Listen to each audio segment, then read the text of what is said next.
Welcome to the Leaders in Payments podcast, where we talk to C-level leaders from across the payments landscape. We'll be discussing the products and services that impact the payment space today, as well as trends and predictions for the future of payments. We will also hear stories from our guests about their journeys to the top.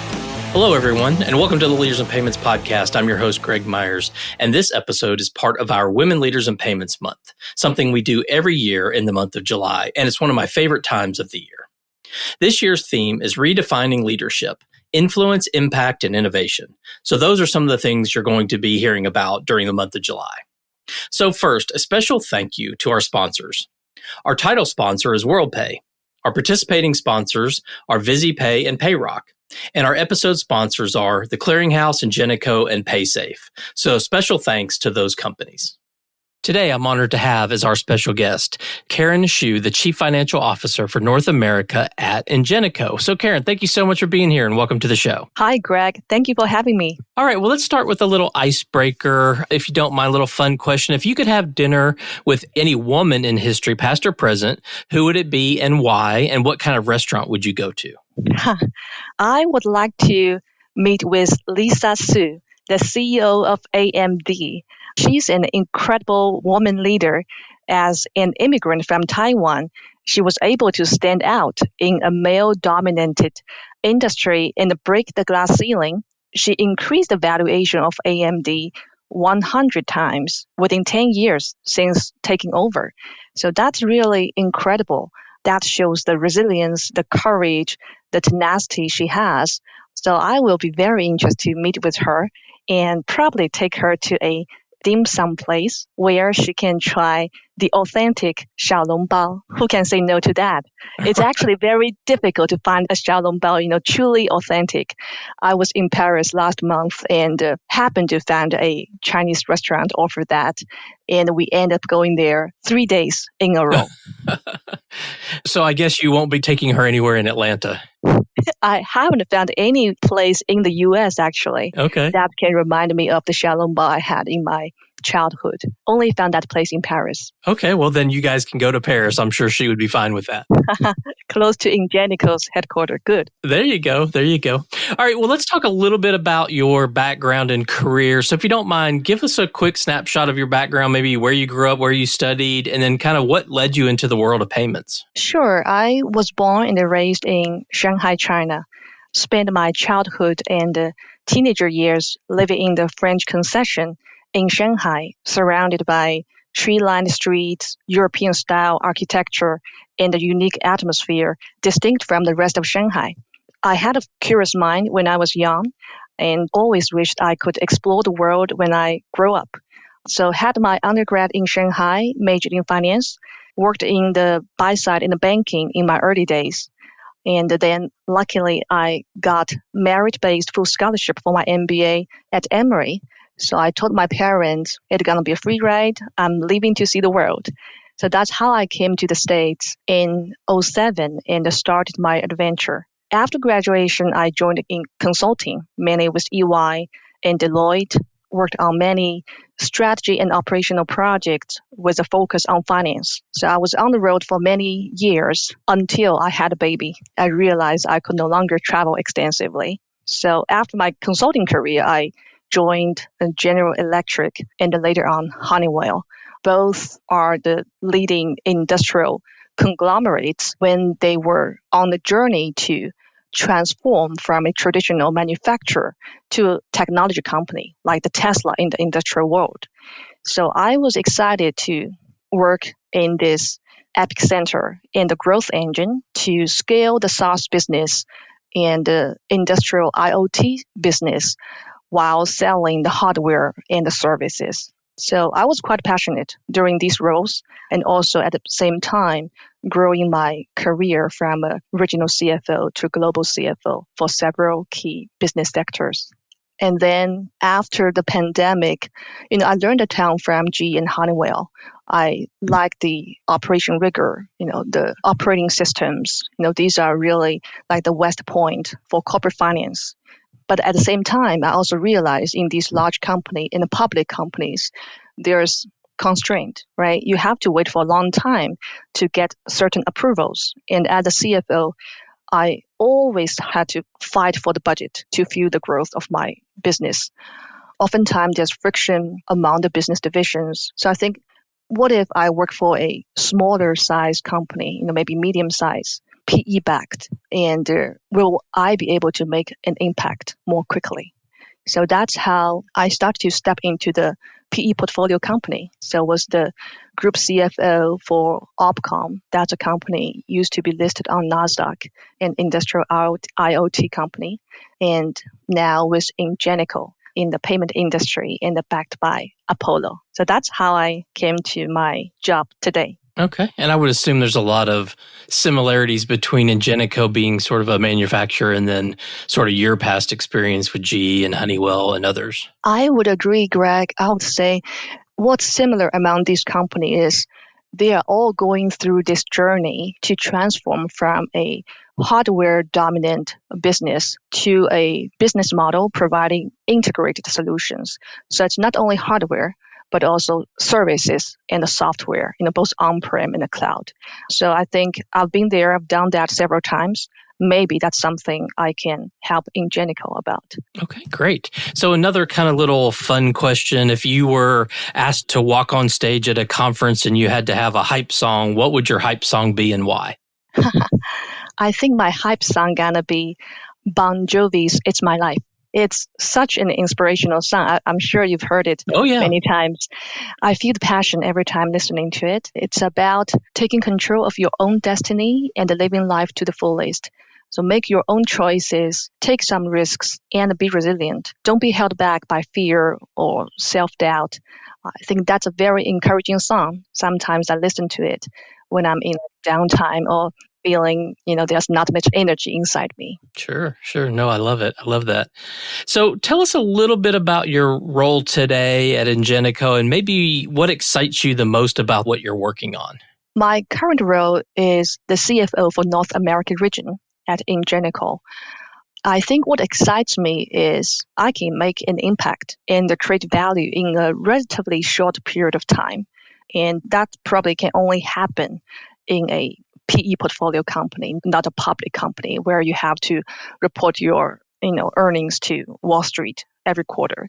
So for example, I joined Ingenico last August when the company was in transit because it's PE backed. It's typical PE gonna come to flip the house.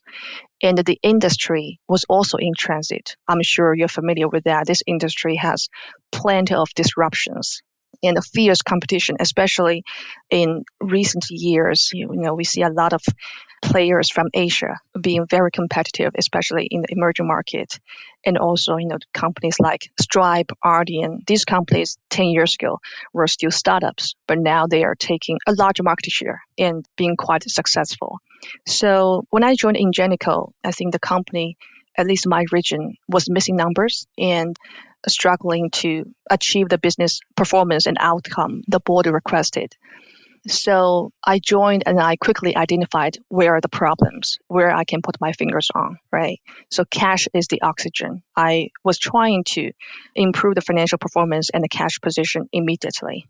So by the end of the year, so that's about 4 or 5 months out, we were able to hit our numbers for 2 consecutive quarters, both Q3 and Q4, across all metrics. If you look at revenue, margin, earnings, EBITDA, cash position, all much stronger. And by now, we've been hitting the numbers for 4 consecutive quarters. And is the number one region in terms of earnings, the financial health at Ingenico. So the board was quite impressed with this financial results, the outcome. So I feel, it's meaningful, like the efforts you put into the work can lead to good business results. Okay, great. So let's talk a little bit about leadership and maybe some lessons learned. And as you know, leadership is evolving and has evolved a lot over the last maybe 10 years or so. So what does modern leadership mean to you and how do you try to embody that on a daily basis? I think modern leadership means leading a group of people and driving accountability to achieve good business outcome, right? That hasn't changed over the years. It's about giving people the opportunities to grow and thrive. Sometimes you are not 100% sure if this person will be able to do the job. That means you surround the person with lots of support to help him or her get up to speed and grow. And I think nowadays there are more young people coming to the workforce, right? Especially in the finance and accounting career. Sometimes they might feel it's not that interesting or the job involves a lot of tedious work. So if you look at Big Four, for example, it's actually becoming a lot more difficult these years to hire graduates from school. It's different from like 10 or 20 years ago. It was much easier. Now it's getting harder and harder. So the way to lead my team is I often help them understand what will be the outcome, like how will your work, your job affect the eventual outcome of the business. So this way it will make them feel more meaningful. What I'm doing can make an impact. And oftentimes I give them opportunities to rotate among different roles within the finance and accounting sector. Because even for finance, you have many different roles, right? It can be ARAP, these back office functions can be treasury, tax, FP&A, accounting, audit, internal control, etc. Even commercial finance for someone who's, interested to get close to the customers, the sales team, etc. So I would say modern leaders need to make business work and also always pay attention to people management. That's what I learned at GE, because I was fortunate to work with great leaders at GE who used to be my mentor and told me he spent 25% of his time managing people. So I learned from that. In my day-to-day work, I also pay attention to spend more time coaching my team. Okay. Yeah. Great. I know we're going to touch on mentorship a little later, so I'm curious to hear about your mentors from the GE days, because obviously GE is very well known for its leadership and how it manages people. So before we get there, was there a moment in time or a decision in your career that you looked back on as sort of that defining moment? I call them the aha moments. Aha moments. Okay. I would say it's the time before I accepted this role at Ingenico. Because if I look at my career, I've been always growing up, and up until I would say probably early last year when my son was in his first grade. And his teacher told me, she said, "Do you know your son's New Year wish was he hopes mommy can be happier because he noticed mommy has been very busy lately, too much work." And I was lucky my parents were here helping me take care of the kid, doing the chores. But still, I realized I was kind of burning out. I was working for 70 hours per week, every week, consecutively for many months. Because the previous company, when I joined it, I noticed it's literally running out of cash, which was not shared with me during the interview process. And cash is oxygen. So as a CFO, I need to spend a ton of efforts and time raising capital, dealing with the lenders, managing the board, and then internally need to manage all the global financial operations. So it's just a very demanding role, making me realize in order for me to be successful on such a role, I have to invest at least 60 to 70 hours per week, at least. So then I had a conversation with my son. I said, "Do you want mommy to earn more money or spend more time with you?" He said, "I want you to spend more time with me." I said, "Okay, I will seriously consider about it." So when this opportunity from Ingenico was brought to me, at first I was thinking, "Oh, that's not a global CFO role. That's like the CFO for the Americas." But then I thought maybe the career growth is not linear. Sometimes you need to have one step down and 2 steps up eventually. And at this stage of my life, like my son was in first grade, I noticed he needs help. You cannot just easily send him out to have some tutor and then, have your hands off. That's unrealistic. And I saw other kids' mommy, my friends basically, they are able to spend more time with their kids. That made me feel guilty.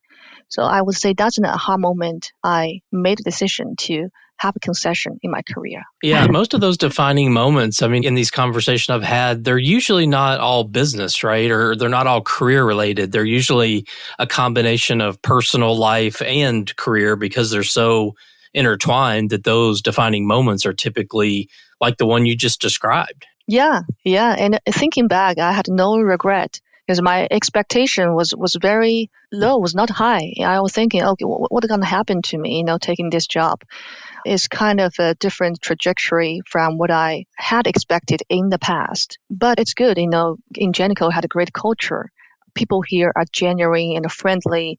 I don't need to worry a lot about dealing with a lot of politics in the company. It's a different environment. I enjoyed it, and I was able to spend more time with my family. So I think that's good, not bad at all. Right, right. Well, what is something that you believe female leaders bring to the table that the payments industry needs more of? I would say, coming from the manufacture industry, I would say payment industry is much more friendly to women, right?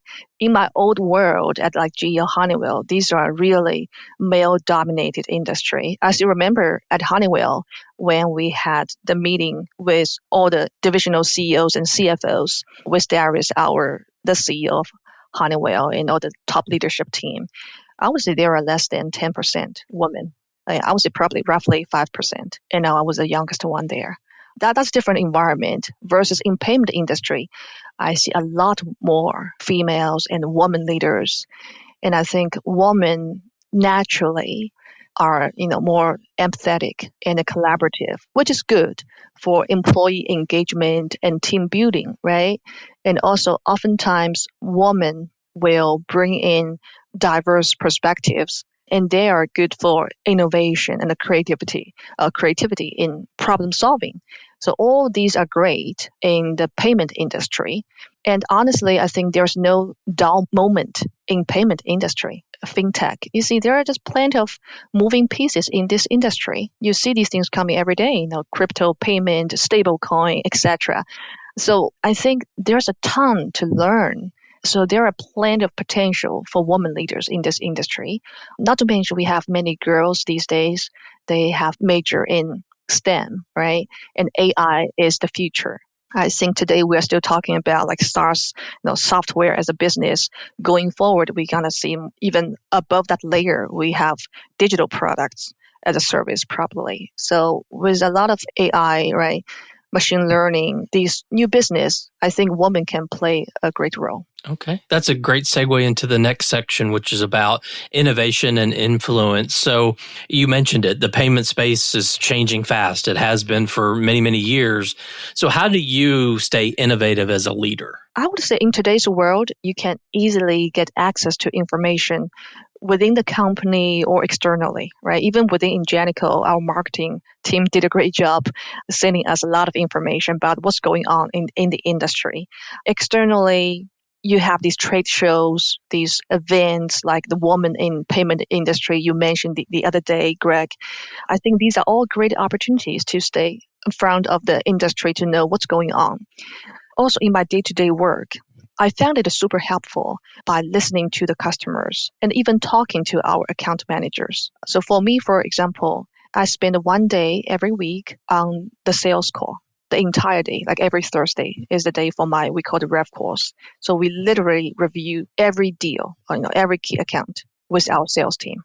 So this way we can understand really, what's the customer's preference, their behavior, what's the trend from the historical trend, what kind of products they like to buy, why, what's the seasonality, what volume do they buy, which products do they choose, and what's the competitive landscape, what's holding us back from closing these deals. Do the customers have any budget constraint, or they have a lot of stock in their warehouse, or their outlook changed, or what's their preference in any verticals, can be restaurant, can be retail, hospitality, etc. How about their reaction on the tariff, etc.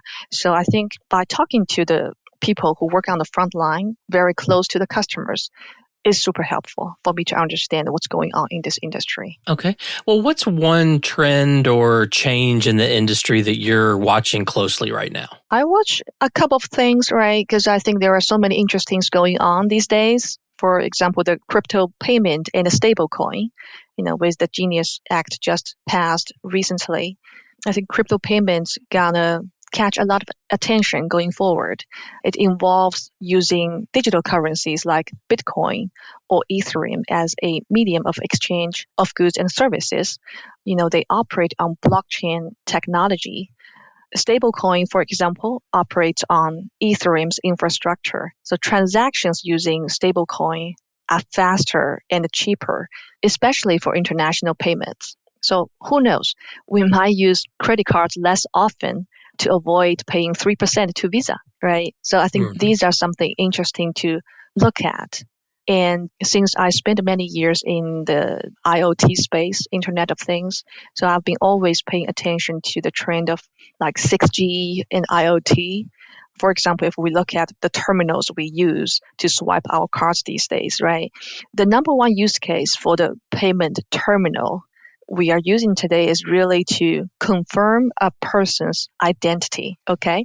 So with the evolution of IoT, we probably don't need such terminals in coming years. Eventually, I think we can use immersive tools like AR, VR to engage customers and draw deeper customer insights using AI to affect customer behavior. So I anticipate a lot of things going to change over the coming years. There will be further industrial disruption. So that's why we need to act fast. We cannot just say, in the past, Ingenico has been selling these terminals and boxes for many years, have been successful, and we can just wait. No, we have to catch up, develop new apps, new software, new services to meet customers' needs. Yeah, I think we could do a couple of episodes about some of the things coming up around AI and stablecoins and blockchain. And, just all those are amazing things to watch that are going on in the industry that are definitely going to affect payments.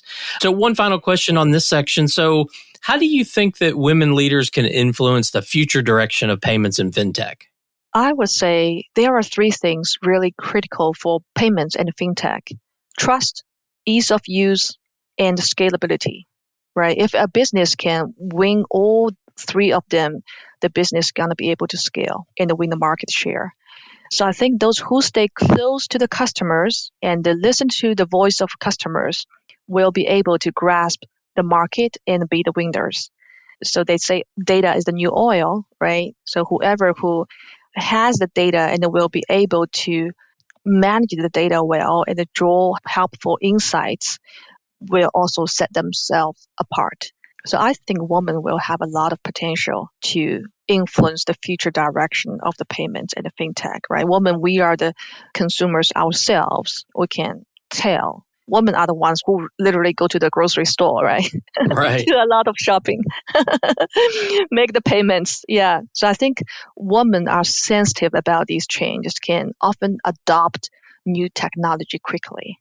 That sensitivity matters. That sometimes you can smell what's coming, what's in the market, and then take action sooner. That then you can win this race. Yeah, I love it. And it's definitely been a common theme in this month, this Women Leaders in Payments month that we do, about the fact that women are highly involved. I think there's some stats out there, 70-80% of payments are either made by or influenced by women just because of the nature, right? So in this country, specifically, I think it was related to in the US. I mean, that's a large number. So shouldn't women be more involved in development of products that are being used in the marketplace? So totally agree with you there. Absolutely. So let's move on to mentorship and impact. And you mentioned having a mentor at GE. Are there women in the industry or in your past who've influenced you, whether that was like directly or from afar? And maybe how did they influence you? And I guess it doesn't have to be other women. It could be men. But I think the topic is really, mentorship and how important that is to people's career success. Oh, sure. I would say mentorship is going to be very important and helpful for a person to develop his or her career. At GE, I was very grateful. I had a great boss. And even after he moved to another team, he was still willing to spend time with me, probably once every 2 months, to mentor me and just talk through what's going on in my day-to-day work, how to act as a leader. So I was, even today, I'm very grateful for that, because sometimes, talking to a highly experienced mentor can help me a lot, can help me understand where I can focus on. For example, at first, working in finance, I didn't have a strong sense to build the breadth of my knowledge. Okay, so like I was spending most of my time in finance, accounting, this traditional finance type of corporate finance work, right? And then I realized my mentor told me, like, Karen, do you notice at GE we don't have COO? Because at GE, the CFOs are expected to be the COOs. So that means this finance leader needs to have extensive knowledge and even experience in operation. Okay, so luckily I worked in consulting for many years, so I had the exposure to different problems and issues in strategy and operation, etc. But still, I think it's after talking to my mentor, I started to be intentionally get involved in a lot of operation work and round to the problems. For example, at GE back then, I still remember we were not super clear about our SaaS cost, right? The on-cloud software cost. Because before joining GE, I was naive. I was thinking, oh, it's SaaS. It will, naturally be over 80% margin. But then as I dig deep, because our software was running on Amazon's AWS, I talked to the account team every month and I noticed, wow, we actually pay a lot to Amazon. They are like running a virtual real estate on the cloud. So I start to dig deep, what are the drivers of that type of cost? Oh, I found it's the data storage and data consumption. Okay, then how to control the data consumption? Because sometimes, for example, the customer can download many images a day, and even videos, right? That can consume a lot of data and the cost can be high. So how to add the limit or control around that consumption, then we will be more sure about the cost on our side and not have the cost overage and the issue with our margin. Then I start to work with the product team, right? We start to have these set the limits. For example, Mr. Customer, you can only download how many images per day, right? And before we add a lot of features. And maybe customers only need 10, not 100 or 1,000 features, right? So we start to cut a lot of nice to have features. So that also drive a lot of cost savings and margin expansion. So these are just examples. I think I start to have a sense to dig deep, to understand what's behind the numbers and how that can help improve our financials. Because oftentimes when you see financials, right, Greg, these are really lagging indicators. It's because of the decisions made in the past that led to the financials we see today. So I want myself to be a forward-looking CFO, not just someone looking at the rear tail the board, what's the current financial performance, etc. In order to make the impact, I need to understand the business in depth, not only finance, but also sales, operations, supply chain, procurement, really a lot of different things in order to make my role successful. So yeah, that's what I learned from my mentor in old GE days. Okay, great. So let's say a woman's coming out of college or maybe she's in another industry, and obviously you can relate to this, and you had to give her one piece of advice to be successful in payments. What would that advice be? I would say bloom where you are planted, because not everything can be planned, right? And sometimes the fresh graduates, they don't have the best opportunity, especially in today's economy. I heard many fresh undergrads, it's actually challenging for them to land a job, not to mention a great job, right? So I do believe opportunities favor those who are prepared. I would say as long as a person has good work ethics, good attitude, willing to learn, willing to work hard. So far, actually, haven't seen anyone working hard and not having a good result. I think in this country, in the US, it's still a place, if you work hard, you can have these opportunities to grow. And then in terms of women, I would say when I was at Honeywell, Q Delara was the CEO of Connected Enterprise. That's the business sector I was working for. She was also an Asian female, who was originally from Vietnam and grew up in Australia. Quite impressive because, again, that's a male-dominated industry. As a newcomer, she was able to really break through a lot of things and establish this connected enterprise, basically the technology sector of Honeywell. And I still remember she told me, she said, in order to be successful as a woman, you need to work very hard, right? And on top of that, she said, don't be intimidated by sometimes the CEOs or someone whose level is higher than yours. Because she said, in fact, the CEO job is a very lonely job because oftentimes people around the CEO gonna agree with his opinion, just support everything he says. He said, actually, as a woman, if you can see something other people cannot see, that's good. That's how she operates at Honeywell. And Darius, the CEO back then, I think really respects her a lot because she has that capability. She can see things other people cannot see and have her unique opinion. Of course, that's based on the facts, a lot of analysis. She has this kind of critical thinking. She can bring her value to the table. So I think that's very helpful. That encourages me to not only work hard, but also always look at things from different angle to draw really helpful insights. And likewise, even on my team, I actually favor the staff who can see my blind spots. Maybe there's something I didn't pay attention to. Maybe I was wrong drawing some conclusion, too quickly. So if someone on my team gonna raise her hand and say, Karen, by the way, I noticed XYZ, maybe we can have other alternatives, etc. I usually gonna appreciate that. Okay, well, let's wrap up with one final kind of fun question. When you look at your phone, what is the most used app that is not work-related, and what does that say about you? Okay, I think it must be WeChat. Okay, WeChat is a super app. In China, I think every Chinese is using it now. You can really use it for a lot of things. Like it's the combination of like WhatsApp and the payment app, like Facebook. I would say it's really a combination of a lot of different apps and even like TikTok, because in WeChat you can also see a lot of these funny videos.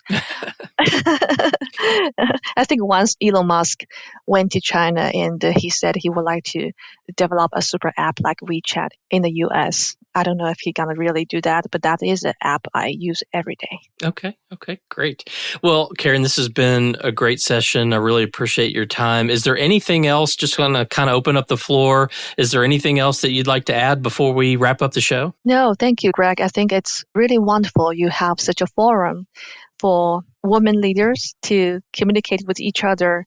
I think that's great. I'm interested to listen to other women leaders' sessions and learn from them. Okay, great. Well, Karen, thank you so much for being on the show today. I know your time is very valuable, so I really appreciate you being here today. It's my pleasure, Greg. And to all you listeners out there, I thank you for your time as well. And until the next story. Thank you for joining us this week on the Leaders in Payments podcast. Make sure you visit our website at leadersinpayments.com, where you can subscribe to the show and where you'll find our show notes. If you enjoyed listening, please share on your social channels as well.